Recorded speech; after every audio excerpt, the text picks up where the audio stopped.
محرم الحرام اسلامی سال کا پہلا مہینہ کیسے منتخب ہوا اور ہجری سال کیسے شروع ہوا، اس پر تھوڑا سا کلام کریں گے۔ آپ کو یہ معلوم ہونا چاہیے رب تعالیٰ نے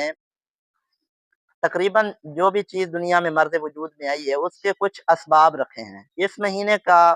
سب سے پہلے ہونا اس کا بھی کوئی ایک سبب ہو سکتا ہے۔ حضرت عمر رضی اللہ تعالیٰ عنہ کو حضرت ابو موسیٰ اشعری رضی اللہ تعالیٰ عنہ نے خط لکھا کہ آپ کی طرف سے ہمیں خطوط ملتے ہیں، اس میں بعد دفعہ تاریخ نہیں ہوتی، اور جس سے ہمیں ابہام ہوتا ہے کہ اس خط کے اندر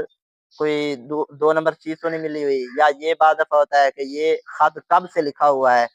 تو آپ برائے مہربانی آپ کوئی ایسا نظام رائج کریں جس سے ہمیں معلوم ہو سکے کہ آپ کا خط کس دن اور کس تاریخ کو جاری ہوا۔ اچھا، یہ بھی یاد رہے اسلام کے آنے سے پہلے مختلف لوگوں نے مختلف مہینوں کو عزت و احترام دے رکھی تھی، لیکن اسلام نے آ کر 12 مہینوں کا ذکر بھی کیا، اور ان میں جو 4 حرمت والے مہینے تھے ان کو بھی عزت و احترام دی، اور ساتھ میں پھر کچھ ایام ایسے بھی تھے جن کو مشرکین مکہ مختلف جو ہے وہ بدشگونی کی نظر سے دیکھتے تھے، اسلام نے اس کو ختم کر دیا۔ خیر، حضرت عمر رضی اللہ تعالیٰ نے لوگوں کے درمیان بیٹھے اور مشاورت کی کہ اسلامی سال جو ہے اس کا آغاز کرنا ہے، کب سے کرنا چاہیے، چاند کے اعتبار سے۔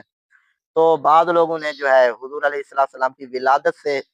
عرض کی کہ آپ اس دن سے اسلامی سال کو ریج کریں، اسلامی تاریخ کو، اور بعد نے یہ مشاورت دی کہ حضور صلی اللہ علیہ وآلہ وسلم کی معراج کی رات سے جو ہے اسلامی تاریخ شروع کریں، اور بعد نے یہ مشورہ دیا کہ آپ جو ہے حضور کی ہجرت کی رات سے، ہجرت کے ایام سے جو ہے شروع کریں، اور بعد میں پھر کہا کہ محرم الحرام سے شروع کریں۔ تو چونکہ محرم الحرام پہلے بھی عزت و احترام والا مہینہ تھا، اور بعد میں جب اس کو حضرت عمر رضی اللہ تعالیٰ نے پسند کیا تو یوں پھر اس میں جو ہے حضرت جناب امام حسین کی شہادت بھی روح پذیر ہوئی، اور اس سے پہلے کئی واقعات ہو چکے تھے پچھلی تواریخ میں۔ تو لہٰذا حضرت عمر کی رائے سے اسلامی سن یعنی ہجری یہ جاری ہوا باقاعدہ، اور اس کا آغاز بھی محرم الحرام سے ہی شروع ہوا۔ تو یوں یہ سال ہمارے درمیان موجود ہے۔ اب ایک مزے کی بات،